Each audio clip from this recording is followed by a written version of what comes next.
You're listening to Learning Leader Spotlight, interviews with corporate L&D leaders. On each episode, we sit down with key industry experts to discover more about what's happening in the world of learning and development, from current trends and insights to the most valuable lessons learned along the way. Join us for a fresh perspective on all things training and the best direction forward.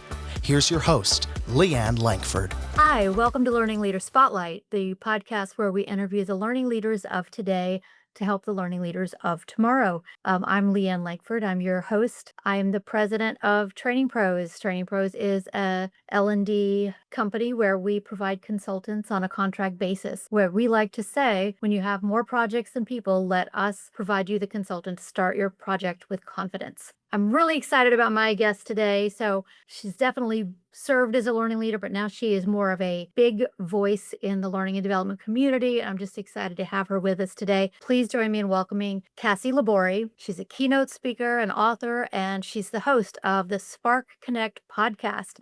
Welcome, Kassy. Thanks for having me, Leanne. I'm thrilled to be here with you today. Oh, we're thrilled to have you. This is going to be fun. Let's just get started with you tell our audience a little bit about who you are and what you do. Yeah, thank you. Lately I've been leaning into the keynote speaking stage, as you mentioned in my intro, and I've been having a whole lot of fun with really leaning into who I am as you're going to laugh at this, collector. And some people who know me really well, they know exactly the first thing that I collect. And some of that is actually in the scene behind me if you're watching the video. But that idea of being a collector has been always something that was kind of, outside of anything that I was doing at work, and more about who I am, maybe creatively, or you could say on the weekends, a lot of times at antique fairs and things like that. But no, with the way the world has changed and the way that, AI has taken over everything that we're doing and everything that we maybe think we are, I just started looking at, what is it that's my thing? And of late, I've really been leaning into, I think that I'm going to start calling myself a professional noticer. As a collector of things and items which tell stories and, people's experiences. I like to collect ideas. I like to collect experiences of, how people learn, and what makes that engaging for us. I'm in the world of noticing what's happening around me, and I've really been leaning into that as like the latest messaging around how in the world we exist in this digital age. So that was a really long, complicated answer for what I do. I'm a speaker and a consultant, and I help people engage people, oftentimes in the remote environment. Historically, I've been a virtual training pioneer, and I helped people work online, and I led teams that were working and creating products that we delivered online. And today I keep asking myself, what the heck does all that mean? And where are we going moving forward? Oh gosh, that is a very complicated description of who you are and what you do, but I'm very happy you provided it. It was a little complicated, right? Yeah. Oh my Yeah, God. and so of course, probably like everybody else in the audience, I'm looking behind you going, does she collect those dolls? Does she collect that like 60s cool artwork? What is it? Is it I the do. Yeah. Mid-century modern aesthetics. I also have a very large vintage Barbie collection. Those things seem like they might be a little on the silly side, but I know that they're not. But the vintage Barbie collection was the thing that got me to lean into AI, actually. Those two things came together because, I didn't really know anything about AI when it was first unleashed upon the world, you could say. And I knew that I needed to learn it, like everyone else, but I was a little resistant. I'll admit it. It took me a couple months to be like, what is this thing? And the thing that made me do it was this. Maybe I could make some pink slides with my results, which makes me very happy. It's a big motivator. And then B, I know a lot about Barbie. I was the vice president of the San Francisco Barbie Club in my youth, my younger days. And, if people ask me to do a 5-minute speech, like out of nowhere, I'm going to be like, let's talk about Barbie and her origins, or her kind of racy origin story. But I taught myself how to use AI by asking it if Barbie was a webinar presenter. another topic I know a lot about. What would the experience be like? And so that was my very first prompt. And the reason that I did it was A, the pink slides, but then also B, I knew the answers. I knew what was happening with that. And at that time, everyone was like, well, how do you know if it's true? And it gets so many things wrong. And so for me, I just found that to be a really fun and enjoyable exercise while it taught me what it was doing and where it was getting things correct, where it was being creative, if you will, if the AI is creative, and, where it was also getting it right. It was really interesting to me. And I still have those slides. I think it's really funny what happened with it. That sounds really interesting. I'm gonna wanna see those. Yeah. So, I always like to ask kind of origin stories. Can you give us your story about how you found learning and development? Oh, yeah. Thank you for asking that too. I was an actor. I have a degree in public speaking and theater, and it was like, "What's going to be your job?" And I went to a career fair and I found L&D, and I said, "Oh, obviously, an actor in the business world is a trainer." And so I have been solidly in the land of training delivery from the start. I started in the Silicon Valley teaching people how to use Microsoft products first. And then I went to work for WebEx. But I've always been the trainer, and I got into tech because I lived in the tech area. And that was really fun and exciting. And I have the ability to learn technology pretty quickly. And I always come at it with some sort of creative way to figure it out. And immediately people said to me, we learned from you, but we want to know how you made us want to. And so, that's the performance side of it. That's the speaking side of it. And I love that and have always loved that. And so every job after that was around training the trainers to do the training. And it is still a world that I live in today to a great extent. And I love that and enjoy. They're always my people. People sometimes say trainers make me nervous having to teach in front of them. And I'm like, yes, and they are my favorite people because they get it. I love that about them. We're analyzing every single movement. Why did she go stage left? Why did she go stage right? How long does she pause for? Why that debrief question? That's what's going on in my head no matter where I'm at. I love it. I love it. I don't put that much thought into it when I have to speak in front of people. Funny Oh, note on that, my husband and I co-authored a book together, and we co-authored it, and then we said, let's get married. But he and I would present together very often, and he is not a performer. He is a collector, though. Some people may not know that about him. But whenever we would co-present, I'd be like planning out where we're going to be standing on, in the room or on the stage or wherever it may be, and then like how long are we going to pause? What are going to be the debrief questions? All this stuff. And he's like, "Listen, I'm not doing any of that." I'm gonna It's wing it. really funny. I'm like, and then at some point we're gonna switch sides. He's like, "Nope, I'll be right here." And I'm like, "Okay." Oh, that's fantastic. So I love the fact that you 2 worked together first and then got married because most of the time, if you get married first and then you decide you're gonna try to work together and then comes marriage counseling, you know?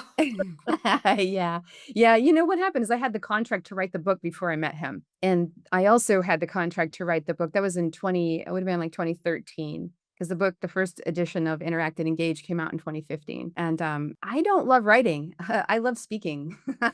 And so, people were like, "Use that app that you just speak your book," and I'm like, "That's still" it just wasn't an easy process for me to write the book the first time. I do love writing more now. I guess I grew up a little bit. But it was difficult for me to get through it, and when I joined Dale Carnegie, I had the contract to write the book at the time that I joined Dale Carnegie when I was leading the Dale Carnegie digital team, or part of the leadership team that created Dale Carnegie Digital. And, so writing the book at the same time that we're launching a global product and service, and then Tom joined our team, and he is a writer and loves writing, and he writes for fun. He writes all the time, and we ended up because I kinda got behind on, and I'm thinking of, Jack at ATD, him remembering because he was my editor way back then, Jack Harlow, and him being like, "Oh my gosh." No, wait, it was Justin. Wait, hold up. Justin Brasino was my editor, not Jack. Jack was my editor on my second book. So, it was Justin when he was in that role, but I remember missing the deadlines. I was like, "Listen, what if I added somebody to help me get through it?" Because Tom was so on task and such a writer. And what he ended up doing was putting a sort of like a format in place for us to get through it. And so, content wise, it's probably like 75% of the content really is me, and 25% of the content would be what Tom's experiences and commentary were on that. But 95% of getting it done and meeting the deadlines is absolutely my husband. And so I learned through that process and I am, different today. But man, it was really helpful to add him on the book. And I was able then from there to go on and write a second book, which I did by myself without him, which was great. That's great.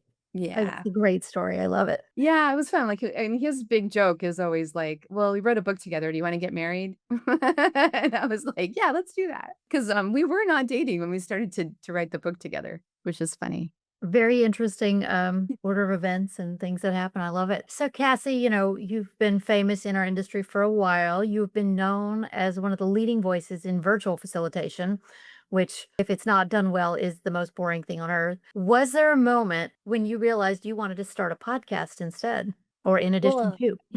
I know, yeah, I know. Like, how did I go over to podcasting? Because actually, I had guested so many times on other people's podcasts, and I love being a guest. Talk, talk, talk, talk, talk. I love it, and it's an honor to be a guest on someone's podcast, in my view. And I was very happy doing that for many years, actually. And when 2020 came around and everybody decided to pay attention to being online, I had an opportunity at that point to say, "Oh my gosh, I'm upset that everybody's here and, I'm no longer gonna be unique." Or I could say, "Oh my gosh, welcome to the party, and here's the torch." And, I have a dream. I have a dream of, doing, professional speaking in a different kind of way, and I wanna do that. I want that keynote stage, And that dream scared me then, still at some level scares me today, but I chose that. And when you go down the path of becoming a professional speaker, people need to hear you speak and they need to be able to hear you speak without having been to the conference that hired you. And the podcast, people would always say to me, "Do you have a podcast? Do you have one? Do you have one? When are you going to have one? When are you going to have one?" And I just never had an idea for it until one day I'm like, wait a second, that actor who became a trainer has a story. And I know a lot of people that are like me, musicians, other actors, dancers, painters. I know a lot of creative, artistic people. And wouldn't it be interesting if we talked about that and how it plays out in the work that we do? Because my whole train the trainer business is based off of what I learned to be on the stage and to present monologues, which we don't want to do monologues in training, right? But if you're going to do a monologue, at least make it emotional. So that was very, very interesting to me all of a sudden. And it became less about, I want to be a podcast host and more about, I know cool people and I want to talk to them about the cool things that they do. Because if it makes me happy, maybe it'll make other people happy as well. That's a beautiful story. And I love that you feature artists on your podcast. Artists, unless they become extremely famous, they're often underappreciated. But it's such a creative field in whatever medium people work in. And it fascinates me all the time. And Yeah. because I know what your podcast was about, I brought my coffee mug today is one that my artist daughter made on the wheel. She's a potter. She does beautiful work. I know you and I have talked about that before. It's like, Yeah. look at that. Yes. So She's pretty and so like there's so many curves in there and there's Mhm. different colors and spots and all, but every single one of those is unique, isn't it? Yes, all of her work is unique, and, frankly, she's like the boss of her art department at school, so, Good. yeah. So I just love Mhm. that you honor, fellow artists with, your interviews and your podcast. Yeah, it's so cool. It's like the artists are where I began, and a lot of them are actors and performer types. But then that led to like, I have a makeup artist who was on the show. I have a landscape architect who was on the show. It's And still it's art. all, you know, and then because I'm in the speaker world as well, I'm meeting other types of performers that are like professional athletes or like retired athletes. And that's an element of performance too, right? And so about like midway through interviews in my first season, which my whole first season was a year actually. I went long because I just love everyone. I want to keep talking to them. But I decided to start interviewing athletes as well. And so now it's artists and athletes because I just know them. And that put me in a different kind of seat as a host because as an artist, which I don't actually identify as an artist. I think I'm more of a creative who likes to talk. Like I'm the person who collects things and notices things. And that's a more comfortable space for me. And so I'm comfortable though talking to artists because I get that world a little more. And that's not to say that I understand it, but like I get more of it. But when I was interviewing the formal or pro football Hall of Famer guy, I was like, so you were like that's like defense, right? Like I was I read it all ahead of time, and then I'm trying to, like, madly remember it because it's just not natural, and I also was a little even though I'm not, like, in this case, a big football fan, I do love sports, and I love what happens to people when they get involved in sports and when they're around it, it's beautiful, and so I felt kinda starstruck interviewing him, and then I felt nervous, and I felt like, "What am I doing?" I had a bunch of, like, imposter syndrome going on when I'm interviewing the athletes more so, because 'cause I'm like, "Okay, what do I say?" Which, interestingly, I'm now analyzing all of my podcast interviews, to get feedback. I'm using AI to give myself feedback to grow my skills as a host, but I'm also analyzing it because I'm writing a speech on what I've learned. It's really cool because the AI is like, "Oh, I see how you became different as a host." And it was like, I go, "How? How am I different?" And I'm learning things, and it's like, "You were letting yourself be more curious because you actually didn't know." And I'm like, "That's so interesting." Like, they tell us all the time to be curious when we're in learning, when we are leaders, to be curious, to be open. But what does it take to really do that when you already know a lot? And, like, we leaders know a lot, right? And so you're like, "Ooh, try to be curious." But, like, wow, yeah, I've seen that play out 15 times in, like, 15 other employees. It's hard, but I'll tell you what, if you wanna have some practice on being curious, go interview or talk to somebody that you have no clue what they do and you have no understanding of that world, and it will force you to be curious because you won't know what the heck to say. I love that, and you're absolutely right. If you're interviewing someone who you don't know anything about what they do, you can be afraid of looking stupid, but at the same time, if you're just very open about not knowing anything and you wanna learn, it's an easier way to do it, and It a is. Yeah, great it way to really learn. forces you to go, "Wait, what?" You know? And maybe that's embarrassing, but maybe whatever.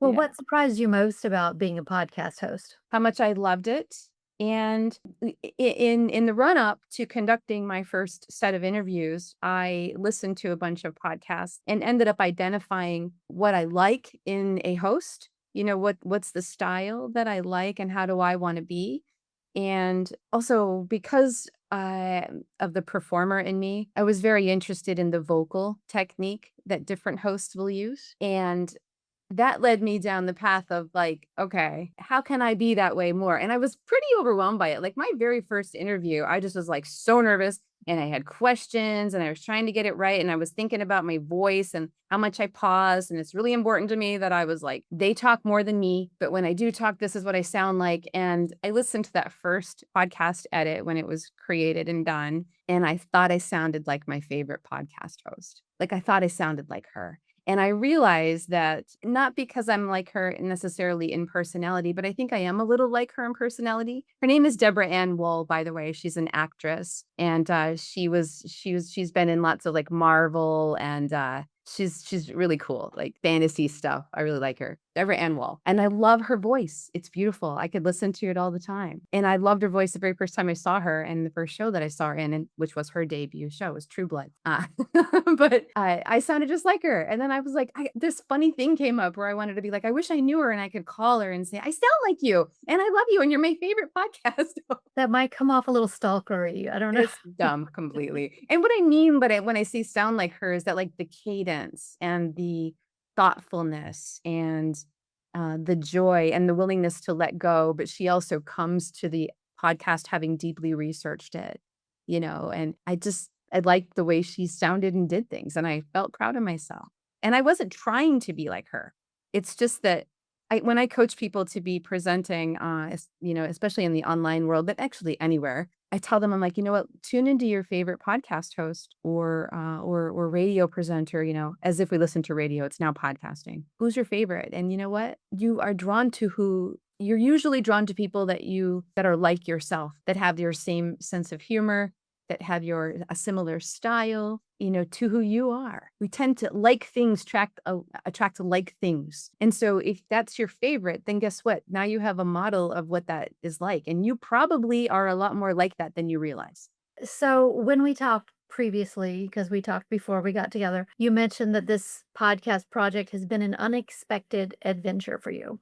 What did you expect and what was the unexpected part? I expected that I would interview like 12 people, I'd give it a good run, and that I'd decide if I was going to keep going with it. I expected to give it a try and to learn some things. What happened is all of that And I have no intention of stopping it. I've already conducted 52 interviews because I have a year's worth. It's changed my entire business because what it has done is allowed me to step into that space of starting to have conversations and to have ideas and to share them and to work through them in a way that was more, quote, out loud without having to be so perfect or polished. And it's led to what I think is going to become like my breakout speech. Like, this is what I want to be talking about, and this is what I want to do. I'm writing that speech right now. I'm deep in the analysis of it, and I'm going to be debuting the first version of it in September. And I cannot wait. I can't wait. I talk about it to people on trains.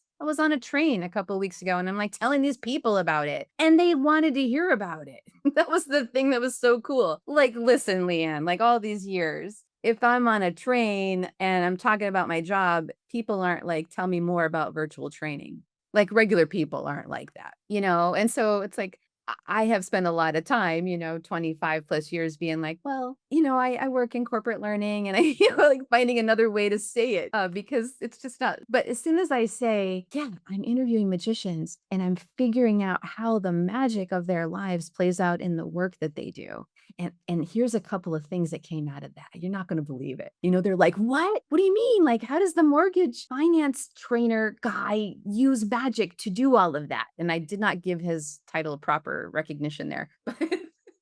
Like, I'm more interested in the magic and he uses magic tricks to teach ROI. I'm like, this is so cool. Like, that gets some people who don't care about ROI excited about it, And I am so surprised and happy and thrilled that the podcast has led to all paths coming together to make the perfect sense for I think what's going to end up being like the defining work of my career, actually. Who knew? I just love to hear stories like that. I think it's great. It's like epic. I, So I you better live up to it now that I've said all that out loud. Oh, absolutely. Yes, and I can't wait to hear the September speech. So you mentioned a couple of specific podcasts you've done. What is one conversation from your podcast that you still think about? And not There's so so much many, but the one that really very consistently stands out, I have a feeling maybe many of your listeners may know her. Her name is Julie Dirksen. Julie is wonderful and so brilliant and also highly creative. She's a painter. You may not know if you're listening that Julie paints beautiful paintings. She's a plein air painter. And we were talking many, many things. And one of the things that she was describing to me about being a painter was that painters often, you can visualize this, like pretend this is a paintbrush. They'll pick up the paintbrush and they'll squint to see the shapes more clearly. And I had to have her talk about it over and over again. Squint to see more clearly. In the mess, in the noise, in all the chaos of the world, where can I squint to get more clear and more focused? And you think that you'd want to do the opposite of that, but moving it out so you can get to the basic shapes, the basic foundational moments and meanings can help you then make sense of what you need to do to go forward to fill it in. And I still think about that. I'll be in traffic and I'll be like, how much further do I have? Any little thing, but where can I squint to get more clear? And so I'm very thankful to Julie for that one moment. There were many more, but that one stands out quite a lot to me.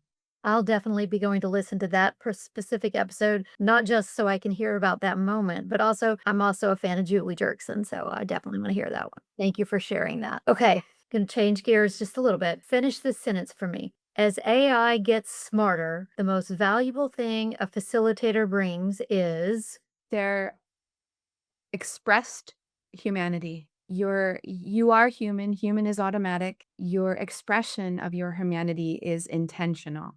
We get to choose how we show up, how we respond, and what we do with what is happening around us. People told me to learn AI. I said, okay, Barbie's going to be part of that for me. And I still remember that very first prompt, and that was years ago at this point. Our human expression will remain ours forever and also will always be uniquely yours. I love that. And I think it's something people do need to hear a lot. And I think it's a message that's starting to get out there that AI is only there for part of this situation. Humans are a huge part of it. And I'm also seeing that people with this technology age and work from home and all that, people are trying to connect with each other in person and everything they're trying harder to do it now. Isn't that nice? Yes. We got so far away from it, and I think, yeah, I'm seeing it too. I mean, in simple ways where people are smiling and talking to each other and picking up grocery bags and carrying them for each other again, opening doors, because we really got away from all of that, sadly. But I'm glad I see us coming back, and I know that I make an active effort to do that every time I'm out and about and online, frankly. Fantastic. Okay, if you were advising a learning and development leader who's trying to build an AI ready team, what capabilities would you tell them they should invest in first? I feel like people need to understand what they are capable of doing. Like, what am I permitted to do and what kind of effect will that have on others? I think we spend a lot of time being focused on what we cannot do and what we need to lock down and what we need to be afraid of.